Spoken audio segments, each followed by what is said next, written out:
अस्सलाम वालेकुम dear students, कैसे आप सब। उम्मीद करता हूं कि आप सब खैरियत से होंगे। Okay, once again welcome to my class Shahid Saras education point. बेटा जल्दी से ऑडिबिलिटी एंड विजिबिलिटी चेक करो जल्दी। आई होप बेटा आप सब खैरियत से होंगे। चलिए जल्दी से फटाफट ऑडिबिलिटी और विजिबिलिटी चेक करें।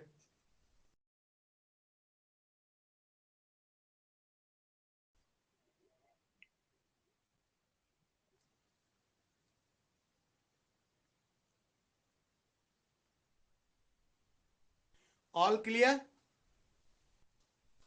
ओके,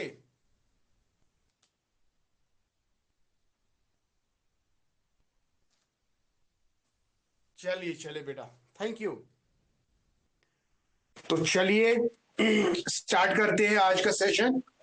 तो जैसा कि आप जानते हैं, रिसर्च, प्रॉब्लम, सिग्निफिकेंस, लिमिटेशन, ये सारी चीजें हो गई अल्हम्दुलिल्लाह।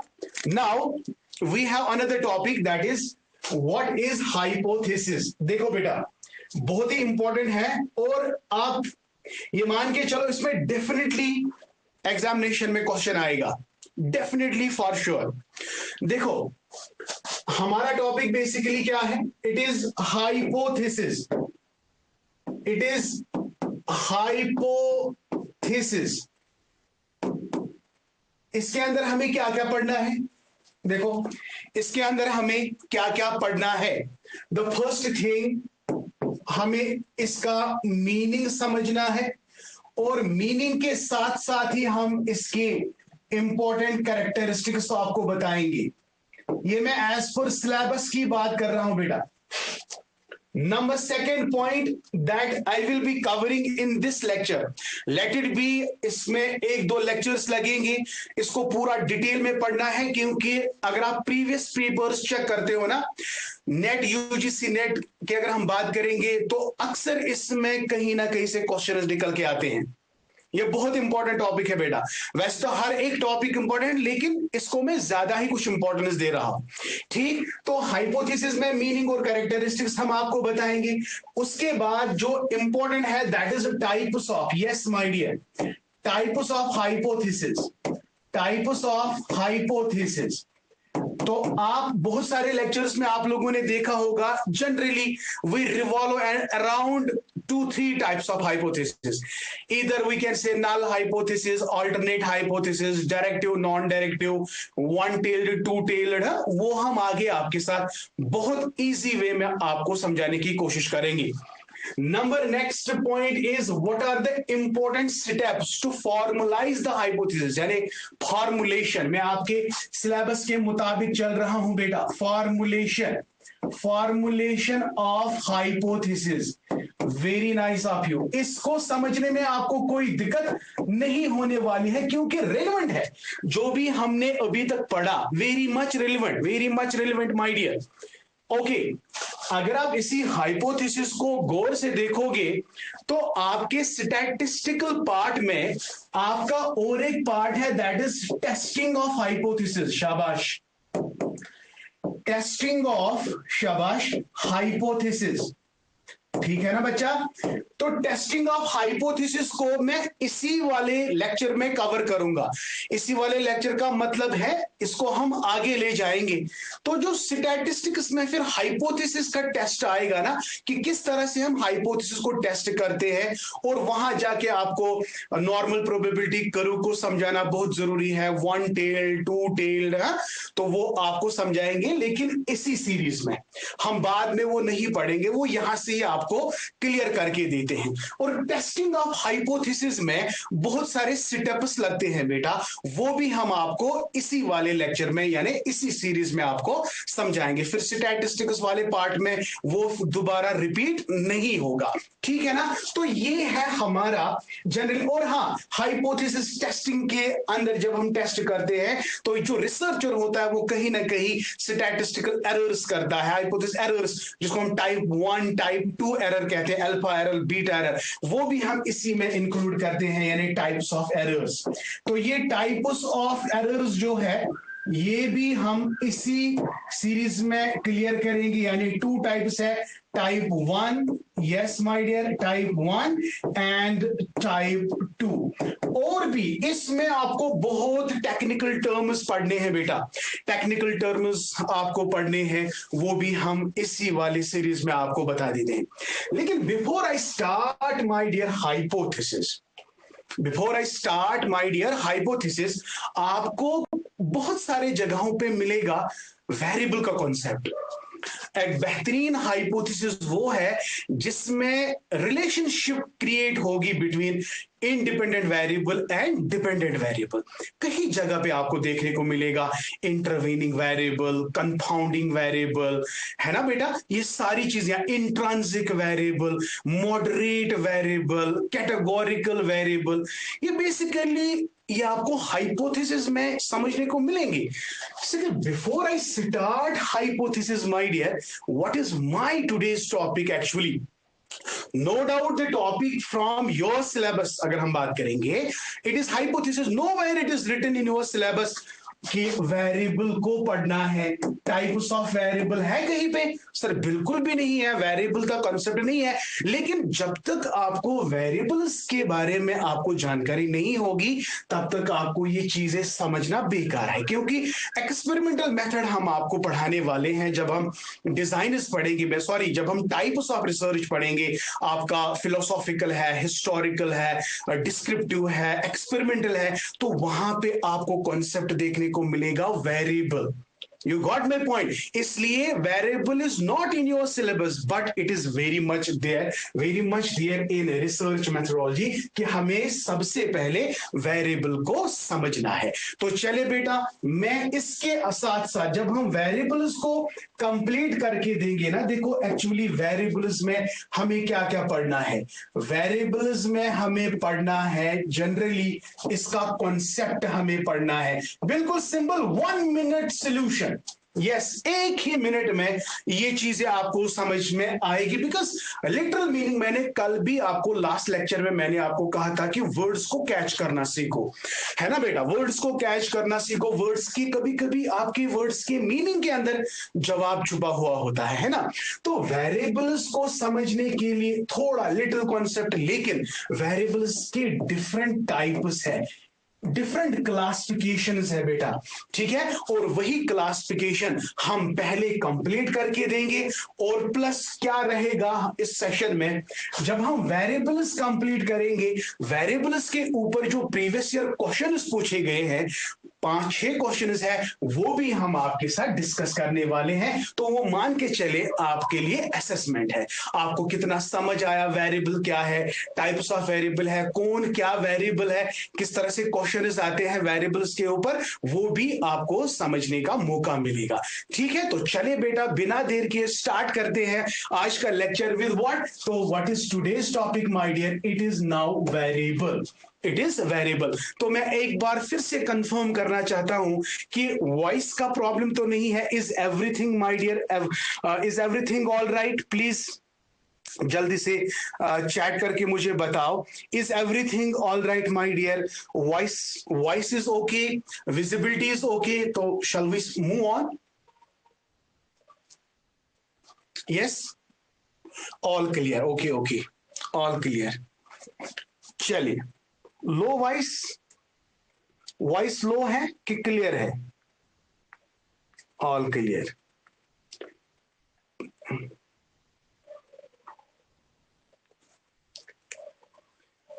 एक मिनट, अगर वॉइस क्लियर नहीं है तो इसको थोड़ा बहुत स्लो। ओके ओके, चलिए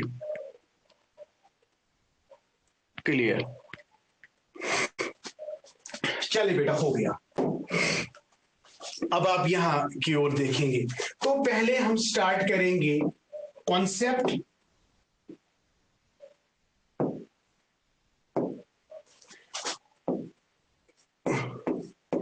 कॉन्सेप्ट ऑफ वेरिएबल।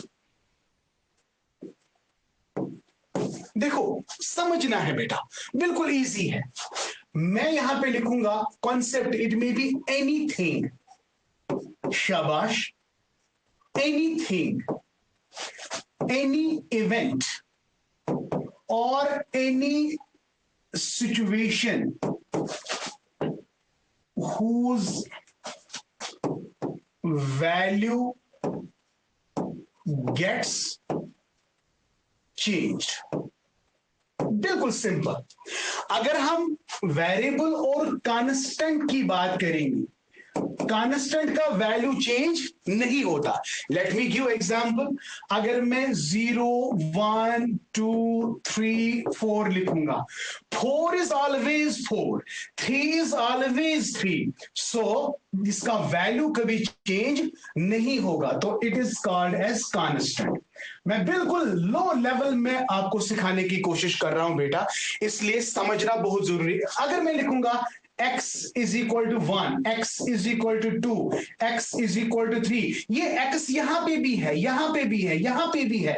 x का वैल्यू 1 है, x का वैल्यू यहां पे 2 है, x का वैल्यू यहां पे 3 है. तो बेटा x एनी इवेंट है, सिचुएशन है, कोई चीज है जिसका वैल्यू बार बार चेंज हो रहा है. तो here x is variable, x is variable. And ये जो 1 2 3 4 है ना, it is constant, it is constant. I hope बेटा आपको समझ आ गया. तो it is any characteristic, it is any characteristic, it is any quantity that can be measured. Yes, जिसको हम मेजर कर सकते हैं. तो यहां पे दूसरा point, any quantity that can be measured. Yes my dear, ये वाला पॉइंट भी आप ऐड कर सकते हो. आई होप बेटा आपको समझ में आ गया. ओके चलिए, this is variable simply whose value gets change. बस बात खत्म. चलिए ओके, इसमें ज्यादा परेशानी वाली बात बिल्कुल भी नहीं. अब देखो टाइप्स, अगर हम रिसर्च की बात करेंगे, टाइप्स ऑफ वेरिएबल्स, शाबाश, types of variables used in, shabash, used in research, used in research. तो जब हम टाइप्स की बात करते हैं ना, जो हम रिसर्च में इस्तेमाल करते हैं, तो there is a classification. Number first classification based on role in research. Yes my dear, first इसी तरह आपको देखना है, based on role, shabash, role in research. समझना बेटा मेरी बात को. What is first classification? Based on the role in research, accordingly we have following types of variables. Number one, यहां पे number one, independent variable. Independent variable बहुत बार question आ चुका है. Number second is dependent variable. Dependent variable, ये मैं classification बोल रहा हूं based on the research. What is the role of these variables in research. Okay, number second is बेटा control variable. Yes, control variable. Okay, number next is extraneous variable. Great. Another important thing, that's confounding variable. जी हाँ बेटा, confounding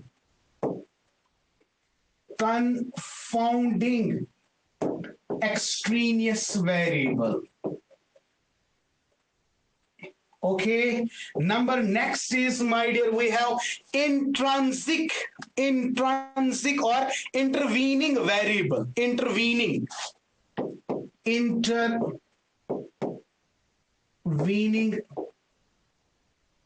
variable. और intervening variable जो है, इसको mediator भी कहते हैं. मीडिएटर वेरिएबल, मैं फिर से बता रहा हूं. देखो, based on the role in research we have following categories of variables that we include in our research, my dear. One is independent variable, another is dependent variable, then control variable, then extraneous variable, then confounding variable, then intervening variable, and another we have, okay, it is actually based on what? Yes, we have moderator variable. It is mediator and it is moderator. Moderator variable. चलिए बेटा पहले इसको समझने की कोशिश करते हैं. तो कितने टाइप्स मैंने बताए, देखो याद रखना. It is one is IV, इसको समझ लिया तो half of the research is done. Dependent variable ठीक है, control variable CV, extraneous variable EV, confounding variable CV, okay, intervening variable it is INV variable, okay, moderator variable it is MDV. तो ये याद रखना है बेटा, ठीक है. तो इंडिपेंडेंट क्या है, डिपेंडेंट क्या है, control, extraneous, confounding, intervening and moderator. So let us discuss them one by one, but first I will make you clear what is independent and dependent. After that you will understand each and everything. Okay, I will take a very simple and nice example. With the help of example all the variables का जो concept है वो आपको clear हो जाएगा. ठीक है बेटा, तो चलिए start करते हैं. देखो बेटा, देखो अगर मैं यहाँ पे से फॉर एग्जाम्पल स्टूडेंट लेता हूं, स्टूडेंट ले रहा हूं, मैं इनपुट दे रहा हूं. ये देखो फॉर एग्जाम्पल अभी आप क्या कर रहे हो सर, ऑनलाइन पढ़ रहे हैं. सो ऑनलाइन पढ़ने से आपके एकेडमिक अचीवमेंट का क्या असर हो रहा है, बात को समझने की कोशिश करो बेटा. मेरा जो प्रॉब्लम है ना, रिसर्च प्रॉब्लम है जिसको मैं स्टडी करना चाहता हूं, वो है effect of online learning. Yes, effect of online learning on academic achievement of the students. ये मेरी प्रॉब्लम है, यानी जिसको मैंने रिसर्च प्रॉब्लम है जिसको मैंने सिलेक्ट किया. तो क्या है वो, to study. Yes, to study, मुझे प्रॉब्लम को चूज करना है. To study the effect of, to study the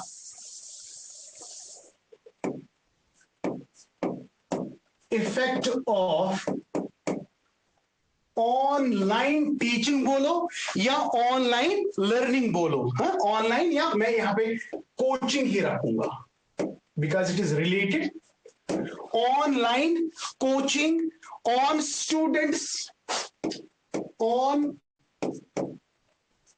students academic achievement. ठीक है बेटा, ये हमारा रिसर्च प्रॉब्लम है. अब हमें लोकेट करना है. देखो मैंने वेरिएबल क्यों लिया, क्योंकि जब आप हाइपोथेसिस को डिफाइन करते हो हम वहां पे कहते हैं hypothesis is basically an assumption. It is a guesswork, isn't it? It is a tentative solution of the problem. And one of the beautiful characteristic of hypothesis is it gives us clear picture how independent variable and dependent variable are interconnected. So that is why मैंने क्या समझाने की यहाँ पे कोशिश की, पहले it is variable का कॉन्सेप्ट. अब ये वेरिएबल के अंदर अभी on the basis of role in research ये जो वेरिएबल्स है it may be independent, it may be dependent extra, जो 5 चीजें मैंने आपको बताई. अब देखो यहां पे एग्जाम्पल को समझना है, इसमें हमें आइडेंटिफाई करना है इंडिपेंडेंट वेरिएबल क्या है और डिपेंडेंट वेरिएबल क्या है. लेकिन पहले हम आपको समझाने की कोशिश करेंगे कि डिपेंडेंट का मतलब क्या है और इंडिपेंडेंट का मतलब क्या है. समझो मेरी बात को. शाहिद सर लेक्चर दे रहा है और आप समझ रहे हो, अगर शाहिद सर अच्छा नहीं पढ़ाएगा, आपको समझने में कोई प्रॉब्लम होगी? जी सर, हमें प्रॉब्लम आएगी। सर आप अच्छा पढ़ाते हो तो हमें अच्छा समझ आता है, अगर आप अच्छा नहीं पढ़ाओगे तो हमारे समझने में प्रॉब्लम आ जाएगी। तो बेटा आपका समझना, यस आपका समझना किस पे डिपेंडेंट है? मेरे पढ़ाने पे। The more effectively I will teach you, the better academic achievement, आपका एकेडमिक अचीवमेंट बढ़ जाएगा ना कि घट जाएगा। सेम वे इसमें मैं आपको क्या प्रोवाइड कर रहा हूं? Sir online coaching. Online coaching से क्या हो रहा है सर? हमारे एकेडमिक अचीवमेंट हो रही है, हमारी एकेडमिक अचीवमेंट हो रही है। तो इस वाले प्रॉब्लम में ना मुझे दो चीजें साफ साफ दिखाई दे रहे हैं। सर क्या दिखाई दे रहा है? एक तो मुझे दिखाई दे रहा है ऑनलाइन कोचिंग। जी हाँ बेटा, मैं इसको निकाल रहा हूं बाहर, online coaching, online coaching. Second मैं निकाल के रख रहा हूं एकेडमिक अचीवमेंट, क्योंकि मैंने मैंने मैंने मैंने स्टडी क्या करना है? मैंने स्टडी करना है कि ऑनलाइन कोचिंग से आपके एकेडमिक अचीवमेंट का क्या हाल हो रहा है।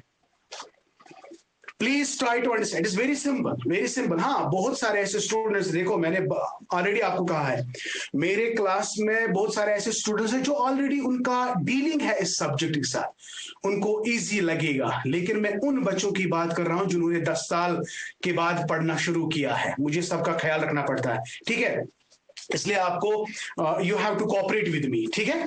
तो ऑनलाइन कोचिंग, ऑनलाइन कोचिंग, अब देखो जितना मैं ऑनलाइन कोचिंग को चेंज करूंगा उतना ज्यादा आपके एकेडमिक अचीवमेंट बढ़ेगी। आप बोलोगे क्यों? वॉइस क्लियरिटी, मेरा पढ़ाने का अंदाज, ये किस पे डिपेंडेंट है? मुझ पे डिपेंडेंट है। तो इस तरह हम आपको समझाएंगे।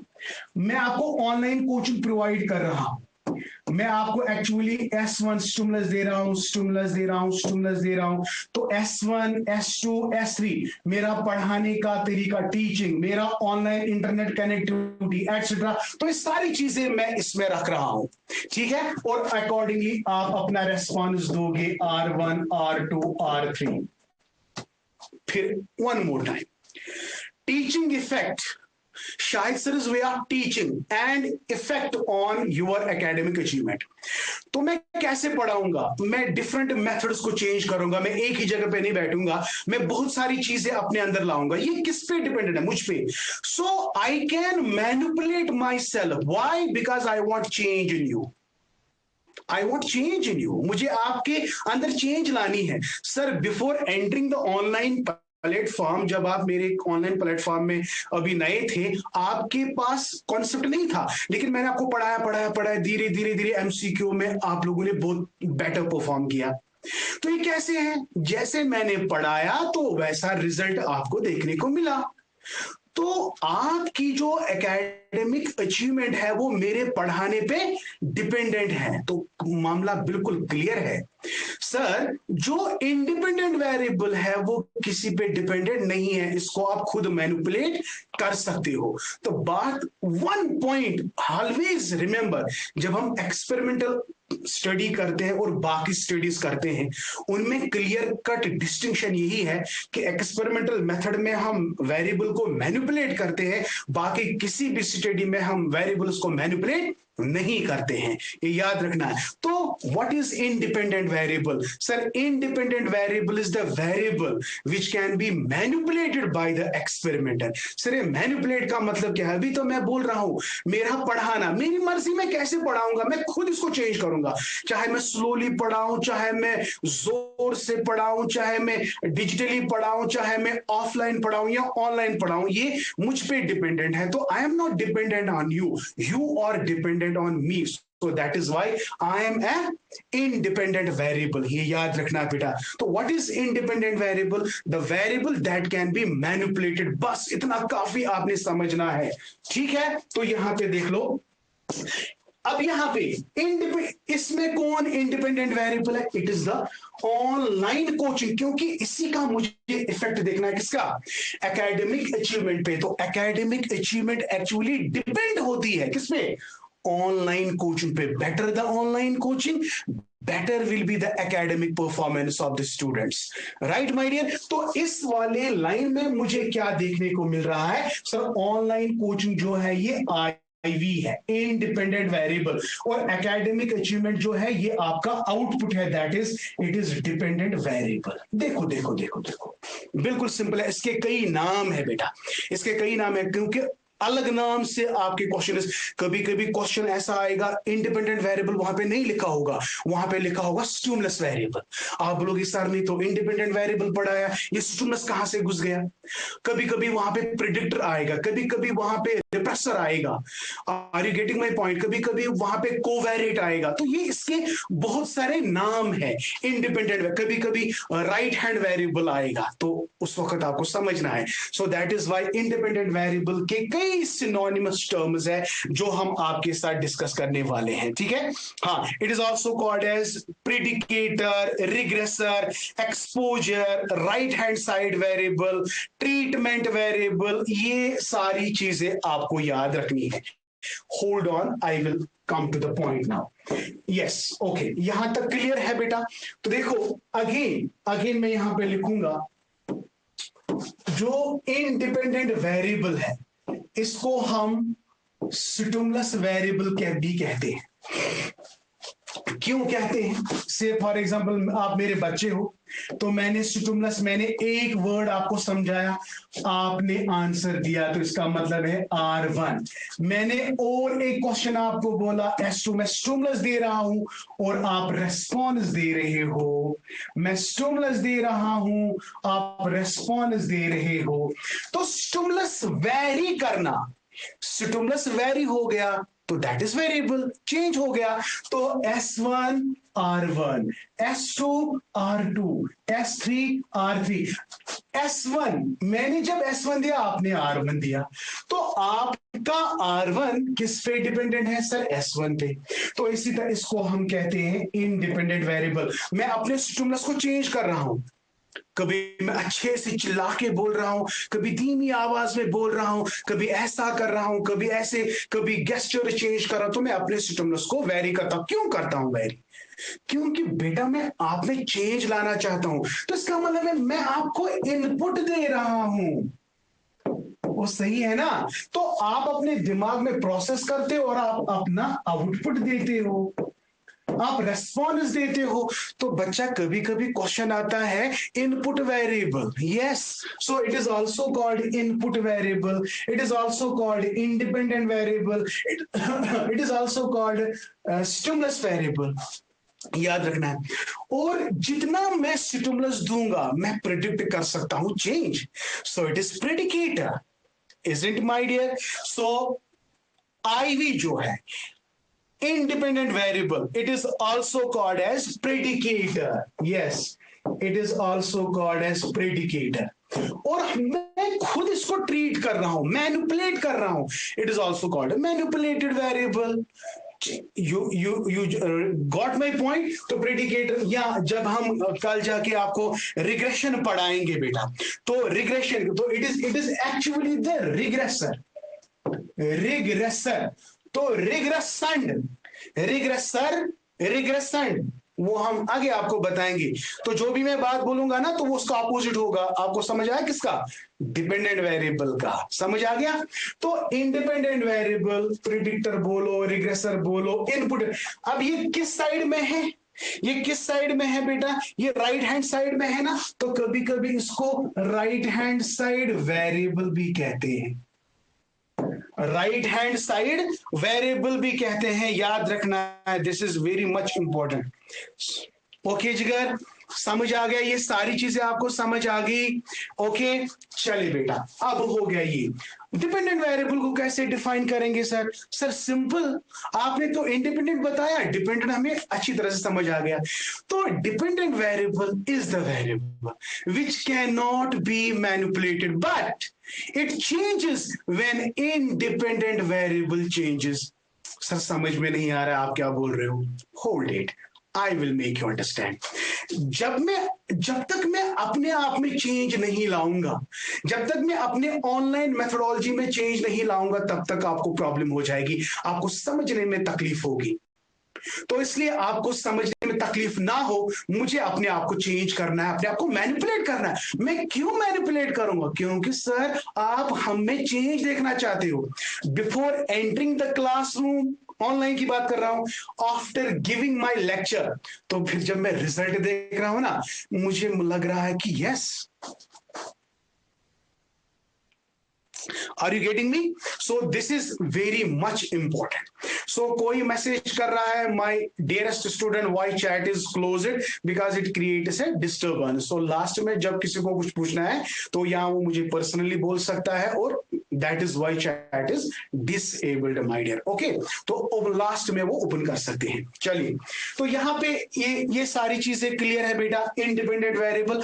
अब डिपेंडेंट वेरिएबल क्या है? Dependent variable is the variable that can not be manipulated. जी हाँ बेटा, but it changes when independent variable changes. तो यहां पे हम लिख सकते हैं अब इसकी डेफिनेशन। वैसे डेफिनेशन लिखने की जरूरत नहीं है, क्योंकि वो सारे मैं नोट्स में प्रोवाइड करूंगा। तो यहां पे देखो, dependent variable, dependent variable,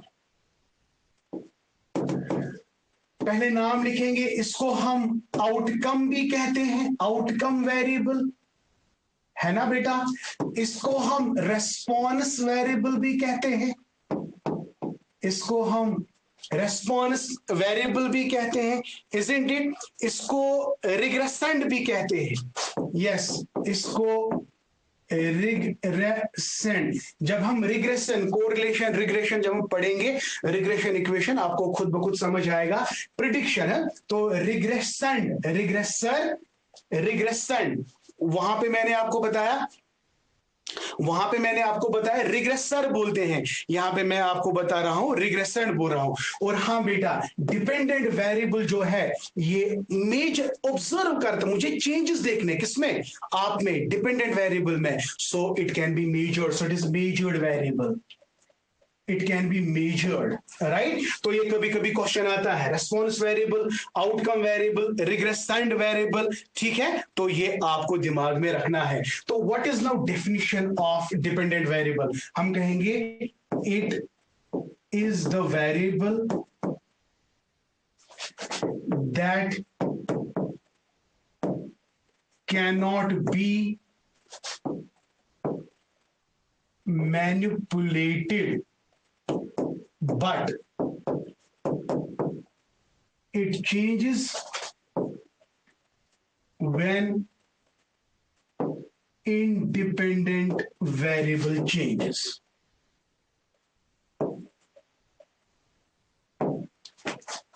Okay, I hope beta you got my point.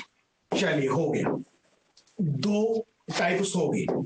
अब देखो number third, extraneous variable, extraneous variable. और एक्सट्रेनियस वेरिएबल के साथ साथ मैं अब और एक वेरिएबल बता देता हूं, that's called confounding variable, confounding variable. So it is a very much threat to the experiment. देखो सिंपली मैं बोल रहा हूं, स्टिमुलस वेरिएबल और रेस्पॉन्स वेरिएबल, ये जो स्टिमुलस वेरिएबल है, it is basically the cause, and ये जो रेस्पॉन्स वेरिएबल है, it is actually the effect. तो मैं भूल गया, it is also called cause variable, the variable that is the cause. क्योंकि मुझे आप में एकेडमिक अचीवमेंट देखनी है। अगर आपकी एकेडमिक बढ़ रही है, दैट इज इफेक्टिव, किसकी वजह से? What is the reason? That is the stimulus variable my dear. So it is cause variable and it is effect variable. मैं डिपेंडेंट वेरिएबल की बात कर रहा हूं, मैं इंडिपेंडेंट वेरिएबल की बात कर रहा हूं। Independent variable is cause and dependent variable is effect. That is why जब हम एक्सपेरिमेंटल मेथड पढ़ते हैं, हम कहते हैं कि experimental method is basically a controlled observation method in which we try to study the cause and effect relationship. You got my point, my dear? अब experiment करने के लिए हमें दो वेरिएबल्स को ढूंढना है, S and V, but there are, जो रिसर्चर के दिमाग में खाली ये होता है ना कि डिपेंडेंट वेरिएबल कौन है और इंडिपेंडेंट वेरिएबल कौन है। कहीं पे रिसर्चर को पता नहीं होता है कि इनके अलावा कोई और भी वेरिएबल हो सकते हैं जो हमारे रिजल्ट को चेंज कर सकते हैं, इंपैक्ट कर सकते हैं। They have a potential cause with this independent variable, ठीक है। तो that is why there are certain another variables, कभी कभी कंट्रोल होते हैं, कभी कभी ये कंट्रोल नहीं होते हैं। तो उन जैसे वेरिएबल्स को जो इंडिपेंडेंट वेरिएबल और डिपेंडेंट वेरिएबल के अलावा जो रिसर्चर ने इंटेंशनली सिलेक्ट नहीं किए होते, but still they have potential cause, and those variables are called as extraneous variable. And one such extraneous variable is confounding variable. Confounding variable, this is very much important, my dear. अभी मैंने statement क्या दिया, effect of online coaching on academic students. यहां पे मैंने खाली दो variables आपको बताए, लेकिन जब हमने खाली सिलेक्ट किया ऑनलाइन कोचिंग का इफेक्ट क्या देखना, किन पे, एकेडमिक अचीवमेंट पे। लेकिन मैंने ये सोचा ही नहीं है कि क्या पता बहुत सारे ऐसे बच्चे हैं जिनको ऑनलाइन कोचिंग के बारे में प्रियर नॉलेज होगी।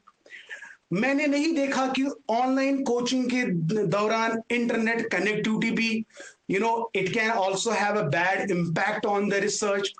तो ये जो प्रियर नॉलेज, इंटरनेट डिसकनेक्टिविटी, तो इन चीजों को मैंने डिलिबरेटली स्किप किया, मैंने इसको चूज नहीं किया, but they have the potential effect on the experiment. तो सच extraneous variables are called as extraneous variable, and such इन्हीं variables में एक variable है जिसको मतलब ये बहुत ही डिफिकल्ट होता है इसको कंट्रोल करना, and such variables are called as what, confounding variables. तो what is confounding variable? So it makes difficult when confounding variable is with independent variable.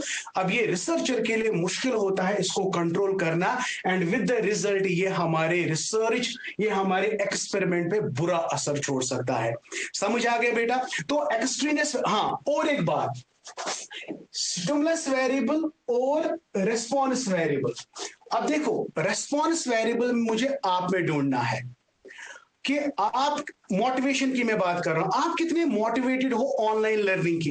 ये जो इंट्रिंसिक मोटिवेशन वगैरह है, it lies with in you, या आपका socio economic background, या आपका family support वगैरह वगैरह। तो the variable that intervenes between stimulus variable and respondent variable, that is called as intervening variable.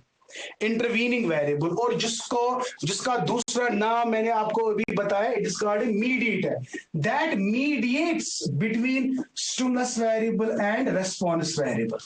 अभी देखो, अभी आप मेरी क्लास में पढ़ रहे हो, you are very much interested, लेकिन किसी को भूख लग रही है, किसी ने आवाज दी अंदर, या अंदर से you are not feeling well, there are some physiological issues within you. सो इससे क्या होगा, इससे पढ़ने में प्रॉब्लम क्रिएट हो सकती है। तो सच वेरिएबल्स, उन वेरिएबल्स को भी कंट्रोल करना मुश्किल हो जाता है, and these are called as intervening, sometimes these are called organismic variables, organismic variable. और ये जो इंटरवीनिंग वेरिएबल है, एक बहुत ही बड़ा साइकोलॉजिस्ट है जिसका नाम है टॉलमैन। आपको याद होगा, ये टॉलमैन ने इंटरवीनिंग वेरिएबल का कॉन्सेप्ट दिया था जब उसने रैट्स पे एक्सपेरिमेंट किया था, कि intervening variable other than stimulus variable and response variable, there may be some intrinsic variables that may have impact on the experiment. So this is what we called as intrinsic. Extraneous मैंने आपको बताया, outside the organism, जो they have the potential effect on the experiment, so they are called extraneous or confounding variables. ठीक है बेटा? Okay, और एक variable है, और एक वेरिएबल है जिसको मैंने कहा मॉडरेटर वेरिएबल।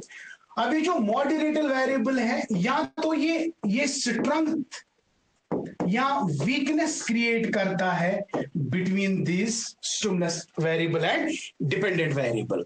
तो ये मॉडरेटर वेरिएबल जो है, मॉडरेटर वेरिएबल, सो मॉडरेट वेरिएबल जो है ये स्ट्रेंथ्स और weakness the impact of these experiments जो इंडिपेंडेंट वेरिएबल और डिपेंडेंट वेरिएबल है। देखो फॉर एग्जांपल आप पढ़ना चाहते हो, सिंपल एग्जांपल आप याद रखो, आप ऑनलाइन क्लास में ज्वाइन करना चाहते हो लेकिन आपका फैमिली सपोर्ट आपको नहीं मिल रहा है, तो आपके फैमिली सपोर्ट आपके पास मतलब you don't have, you have some kind of financial problems, तो ये आपके लिए एक वीक चीज बन गई जिससे आपकी एकेडमिक परफॉर्मेंस में असर आएगा, क्योंकि आपका फैमिली सपोर्ट नहीं है। तो आपके फैमिली सपोर्ट की वजह से इसके काज एंड इफेक्ट में वीकनेस क्रिएट हुई। On the other hand your family supports you, your family encourages you, है ना। तो एनकरेज का मतलब क्या है, इसका मतलब है यहां पे अब क्या क्रिएट होगा, स्ट्रेंथ क्रिएट होगा। तो जब काज simply the variable that has having a strength or that weakness, such type of variable is called as moderator variable. One is mediator, it is in between dependent and independent variable, it intervenes. Number second is moderator, moderator का मतलब either it will increases the strength or it will weakens the cause and effect relationship. So this is what we call as moderator variable. I hope बेटा आपको इतना समझ आ गया। तो क्या क्या मैंने कहा, one you have to remember mainly dependent independent variable, confounding extraneous variable, intrinsic variable, extrinsic variable, mediator variable। तो मॉडरेटर मैंने मीडिएटर मैंने इंट्रिंसिक वेरिएबल का दूसरा नाम बताया। और मॉडरेटर का मतलब क्या है, इट इंक्रीजेस और it weakens the cause and effect relationship in an experiment.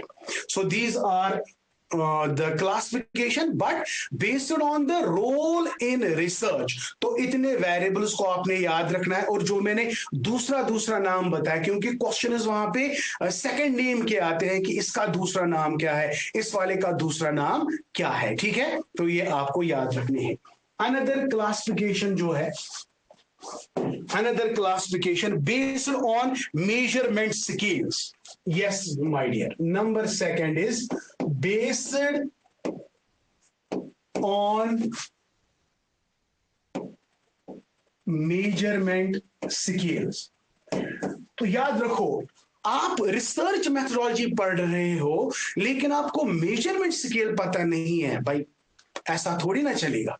याद रखेंगे स्टैटिस्टिक्स में हम 4 मेजरमेंट स्केल्स इस्तेमाल करते हैं and you can remember acronym इसका है नॉयर। क्या याद रखना है, नॉयर,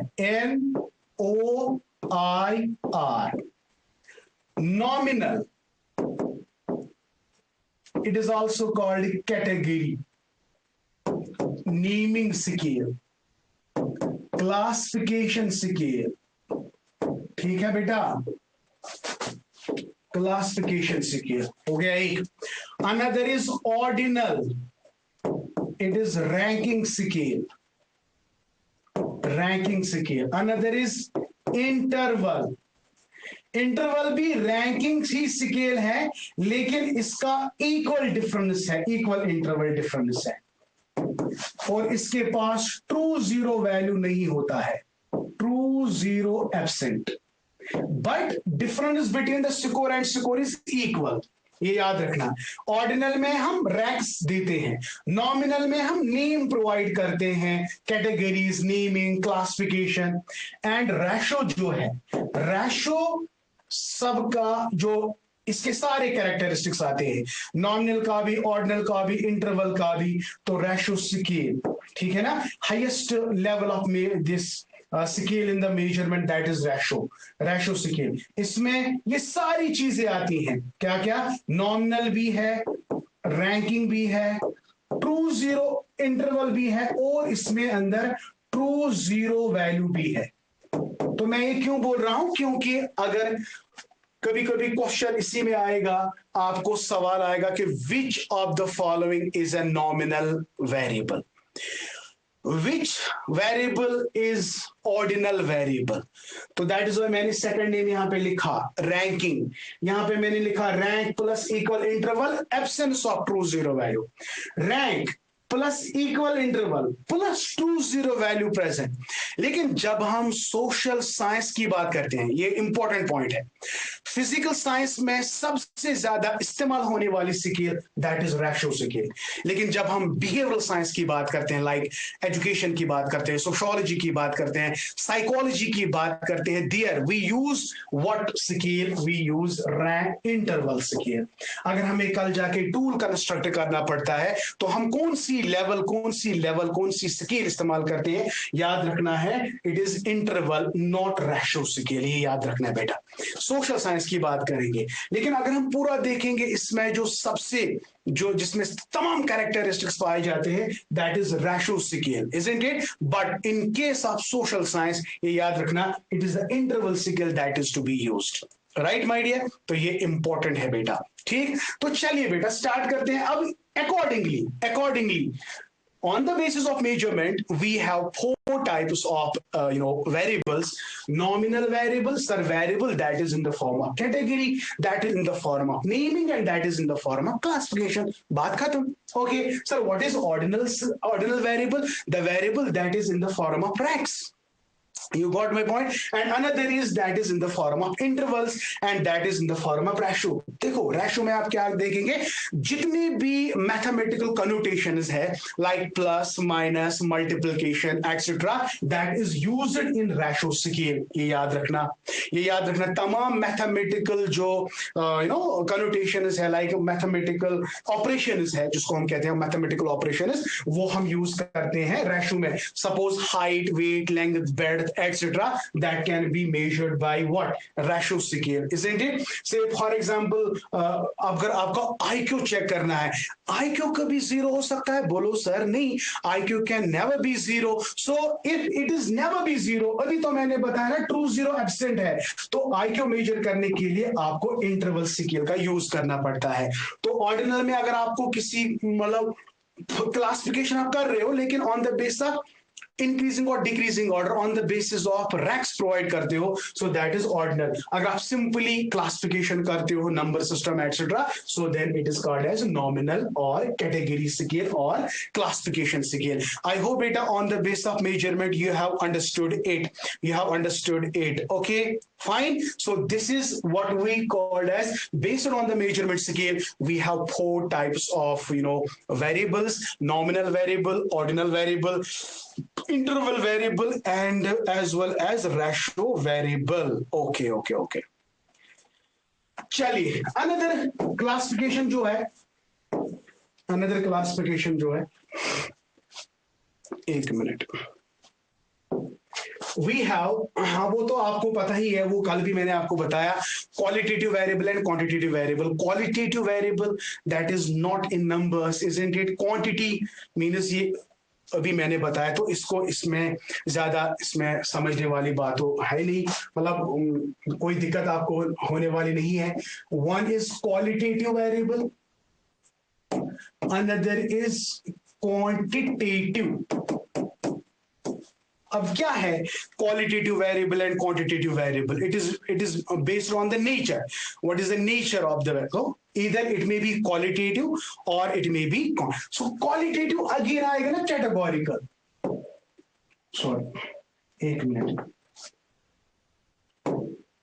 Categorical. अगर हम क्वांटिटी की बात करेंगे, quantity again that can be measured, so it's a numerical variable. ठीक है? Qualitative variable is not in the form of number, it is in the form of category, right? So quantitative variable is that variable which is based on the numerical. So it is numerical variable, it is concrete categorical variable. ठीक है? Okay. Yes, तो बस I think these were some important classification that you need to understand. मैंने ये classification इसलिए लाई क्योंकि I always use to analyse the previous year papers and कौन से पेपर्स, जी हाँ बेटा, level is UGC NET, simple to complex. मैंने सिंपल क्वेश्चंस लाए हैं, तो चले देखते हैं। तो जो भी आप लोगों ने पढ़ा, तो चले देखते हैं कितने क्वेश्चंस आप कर पाते हो। And I am sure now कि जितने भी क्वेश्चंस उसमें होंगे ना, 4 5 6 वट, तो आपका स्कोर 6 out of 6 आना चाहिए। ठीक है, तो चलिए स्टार्ट करते हैं असेसमेंट। ओके,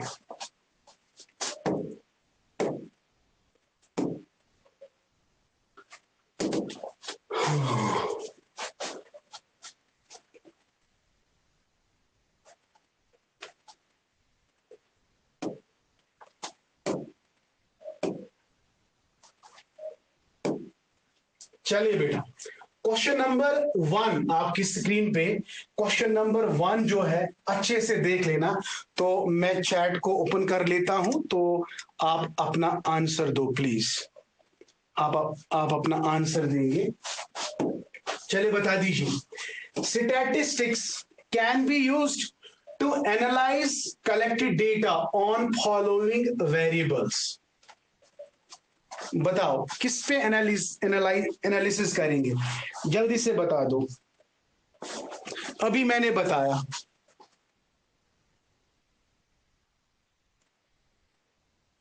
बताइए बेटा। हेलो हेलो, क्वेश्चन को बेटा समझो। Statistics can be used to analyze data collected on the following variables: dependent variable, extraneous, treatment, classifying variable। बताइए जल्दी। ये सी कौन बता रहा है? अरे भाई, बी कौन बता रहा है? सी। Yes, right. अगर आपको याद होगा, मैंने आपको कहा था which variable is called outcome variable, which variable is called measured variable, जिसको हम मेजर कर सकते, जिसका step, that is dependent variable my dear. इसी कालस गो मुश्किल। तो what is the answer? It is dependent variable. So nice, बहुत सारे बच्चों ने, yes, it is dependent variable. चलिए question number 2। What is question number 2? देखो, the variables which can be manipulated or controlled or changed are called dependent, independent, extraneous, intervening। बताओ। हाँ, और ये यूजीसी नेट के क्वेश्चन है बेटा, आई स्वेयर, ये यूजीसी नेट में क्वेश्चंस पूछे गए। ठीक है, good, very good, very good, very good. चलिए, ओके, बस अभी 1 2 है बस। चलिए बता दीजिए। An independent variable in an experiment. देखो बेटा, अच्छे से क्वेश्चन समझ लो।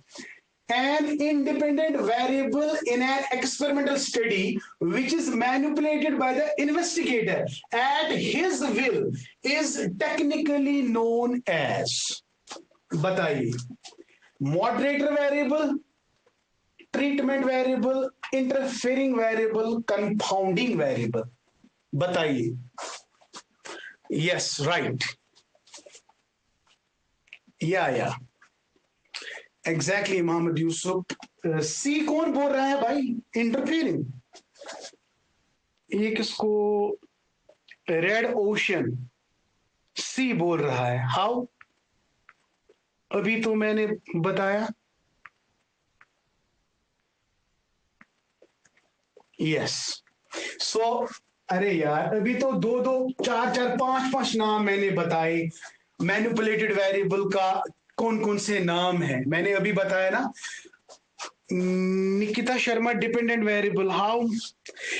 Dependent variable is the variable that cannot be manipulated. आपने कैसे लिखा dependent variable, Nikita?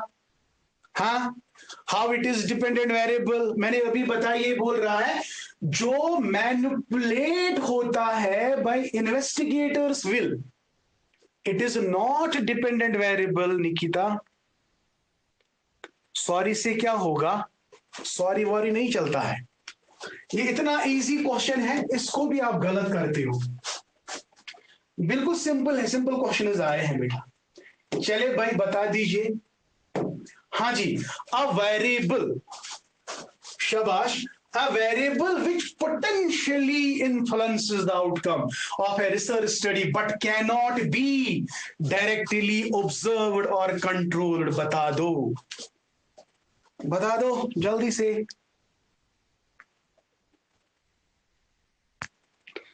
मुझे आज समझ नहीं आया, कल अब फिर से लेक्चर रिकॉर्डेड देखूंगे।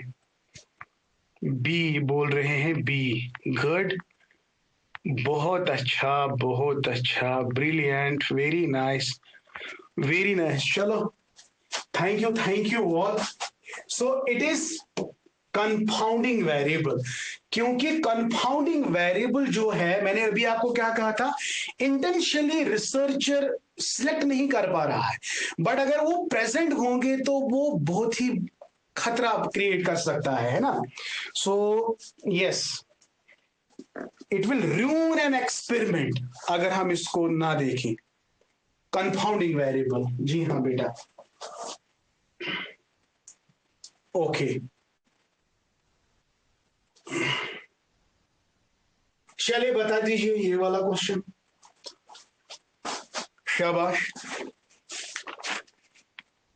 क्वेश्चन देख लो। A researcher found a positive correlation between activity status and weight gain, but did not account for the age of the participant. Variable C. What kind of variable does C represent? से वही से जवाब बोल रहा है, ये वही से जवाब बोल रहा है भाई।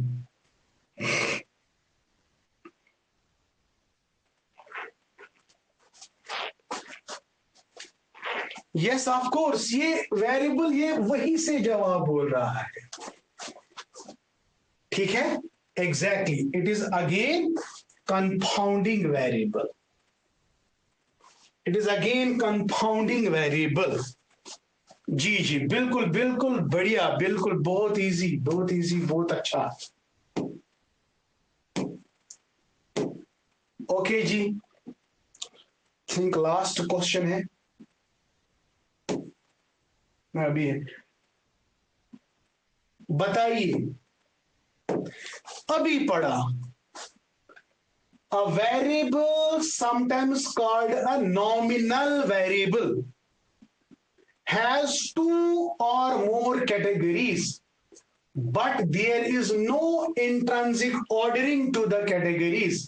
The variable is known as। वह आंसर इसी लाइन्स में छुपा हुआ है, इन्हीं लाइन्स में छुपा हुआ है, बता दो बेटा।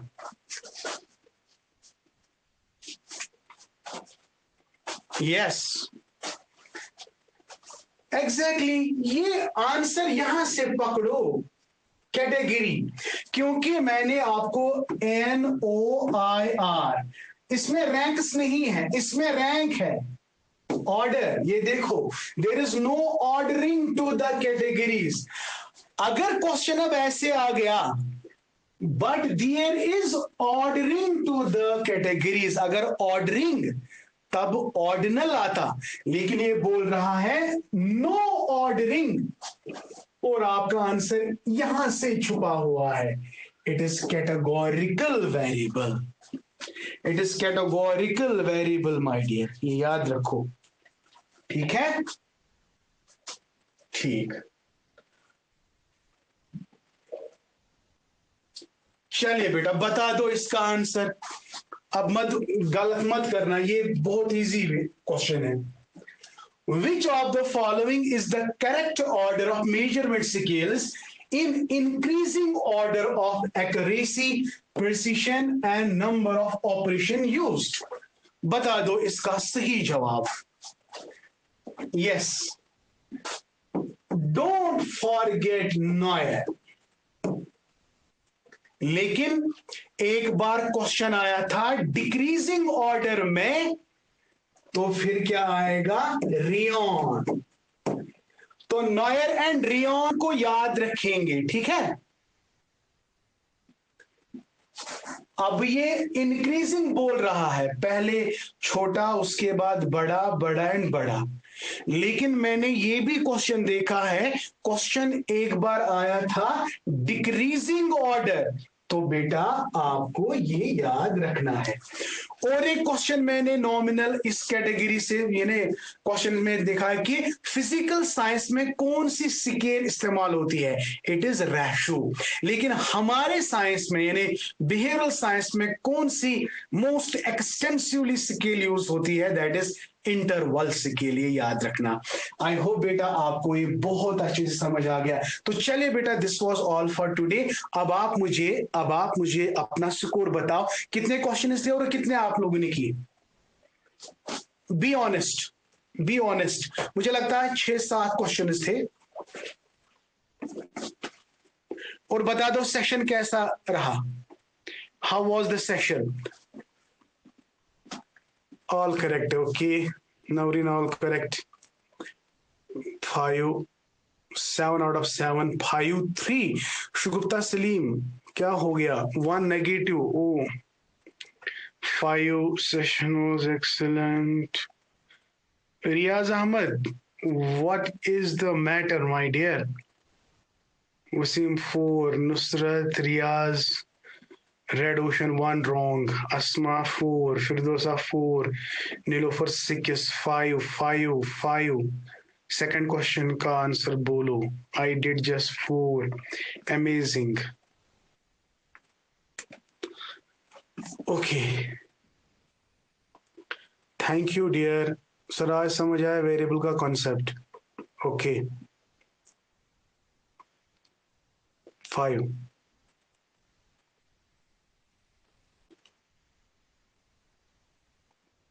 ओके. ध्यान रखना Irfan. Remove lectures on type E, type S, discrete continuous variable task. Yes, exactly. Okay. Good. Is Adil in the class? Scholar, Adil. Adil, are you in the class? I think no. Yes, Anisa, PSC exam में negative marking इस साल होगी.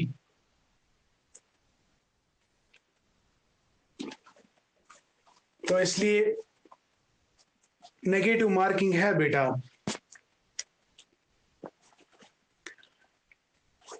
चले बेटा, thank you. Okay. नहीं, पहले नहीं थी. इसी साल 23 में हुआ था, इससे पहले नहीं था. इससे पहले मोहम्मद यूसुफ नहीं थी negative marking. Thank you dear. Okay चले. Thank you. अल्लाह हाफिज.